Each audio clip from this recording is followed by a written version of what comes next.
Mwiriwe neza ni Raissa estate nanone uno munsi twabazaniye inzu nziza cyane iherereye Kicukiro Kabeza. Mbere yuko mbabwira byinshi mureke mbatembereze.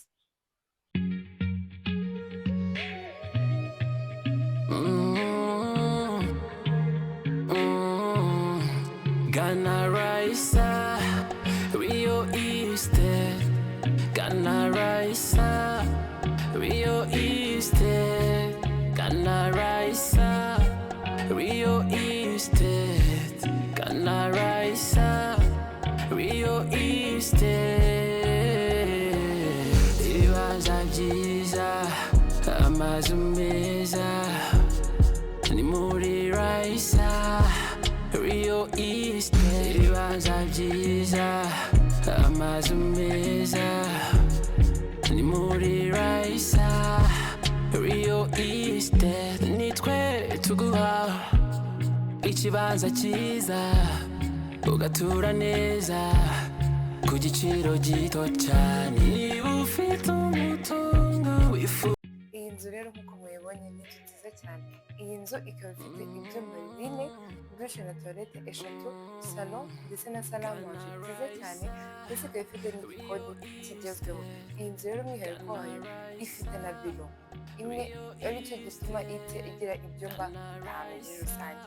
Iyi nzu rero iri ku isoko irimo iragurishwa $2,230,000 zonyine, ikaba iherereye Kicukiro Kabeza muri quartier nziza cyane y'ubucuruzi. Nimuze rero mbereke every detail yo kuri iyi nzu.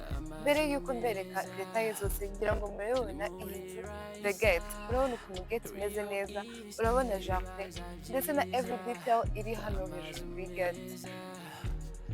Parking ni parking nini cyane, irimo imodoka eshanu zose. Parking rero ni parking nziza cyane, yoroshye kuyikoreraho isuku, ndetse murabona no ku ruhande rwayo hagiye hariho utujambo twiza cyane ndetse na details nziza cyane imbere y'ijisho ku nkuta. Ikindi kandi akarusho kuri iyi nzu ifite rooftop nziza cyane ushobora kwicaraho ukareba the view yose ya Kigali. Iyi nzu rero mubona ko ari inzu nziza cyane ushobora gupakingira mu buhinzi, kugira ngo mbere yuko mbatembereza ahandi mubanze mwitegereze ino jambo. Ino jambo ni ijambo nziza cyane kandi igezweho muri Kigali, irimo imikindo myiza cyane ndetse n'indabyo nziza. Uko bibona rero iyi nzu ifite n'udutara twiza ndetse n'inkuta nziza cyane.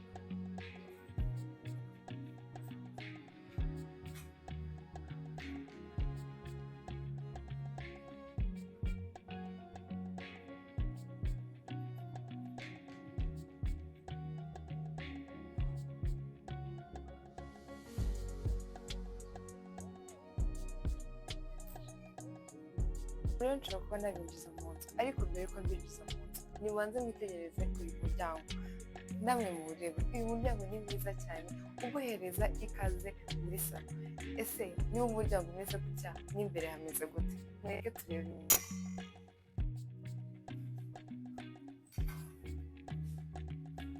Ni karibu rero muri iyi nzu nziza cyane.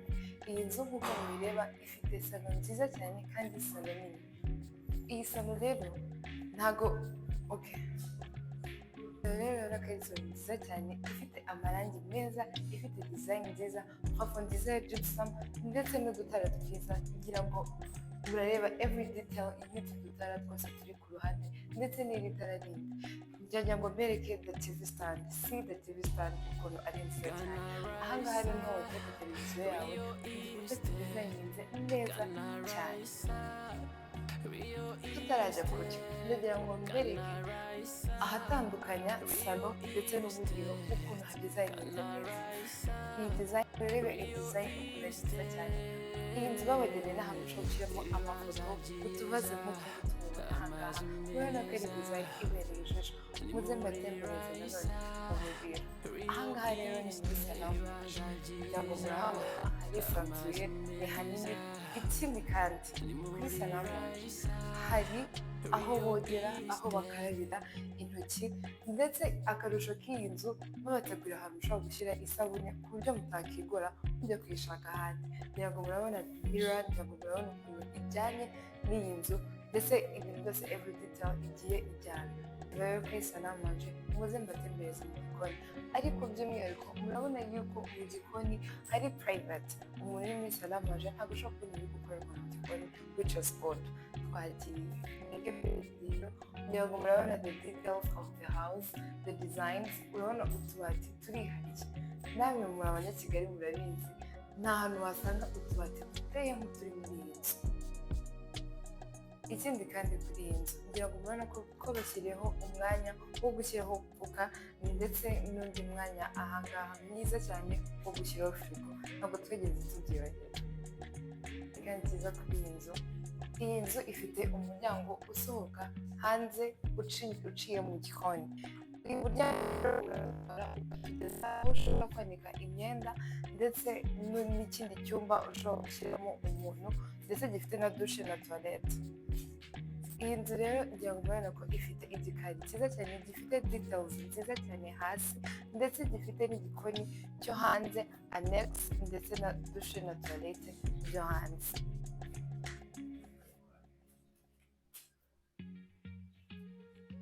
Na details ngira ngo murabyibuka ko nababwiye ko iyi nzu ifite ibyumba 4 ndetse na office ya 5. Mwiza mbatembereza muri office y'inzu.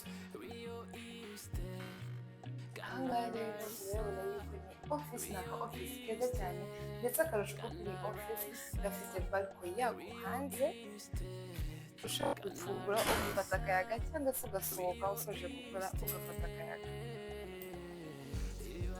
Turakomeje rero na details z'inzu, bereka icyumba kiva muri office tugiye mu cyumba cya mbere. Iki cyumba gifite dushe na toilette yayo nziza cyane igezweho,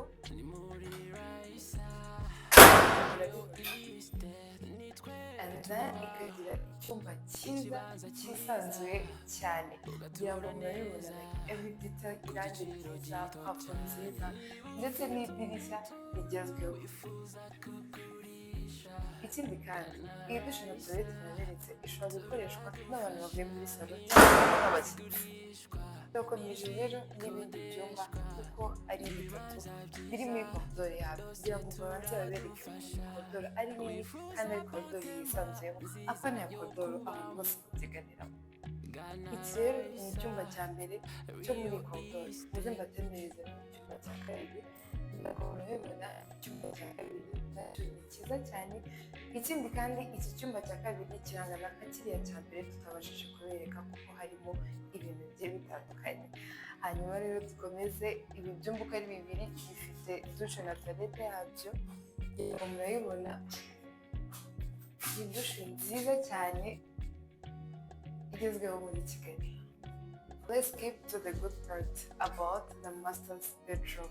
Kugira ngo murabona iyi master's bedroom ifite koridoro yayo, iyo ngiyo ni dushe na toilette yayo. Kugira ngo murebe mwitegereze the details of the bathroom. Kugira ngo murabibona, muze mbatembereza noneho mu cyumba muri master's bedroom ya nyayo. Iki cyumba ni kinini cyane, kugira ngo murabibona the details iri ahangaha ku gikuta. These details are very nice. Hagiye harimo udutara turushaho kugira icyumba neza. Kugira ngo rero murabona akabati ushobora kubikamo imyenda, akabati ni keza cyane, akabati kagufasha abatero ntibigusaba gukurura cyane, oya, you just slide and then pick up your clothes. Turakomeje rero, ikindi cyiza cyane kuri ino nzu it's about ko ifite balko yayo. Kugira ngo mubona ko ifite balko yayo hanze, balko nziza cyane, ndetse akarusho ifite n'inzira ishobora kukujyana kuri rooftop. Twibaza rooftop gaherekare tuvuga ni iyihe? Muze mbatembereze kuri rooftop y'inzu. Rero niya rooftop y'inzu, murabona ko ni rooftop nini ihagije ushobora guteraho intebe ukicara n'inshuti zawe zagusuye, mukicara mureba Kigali yose. Kugira ngo wabereka deni ushobora kureba iyo uri ahangaha kuri rooftop.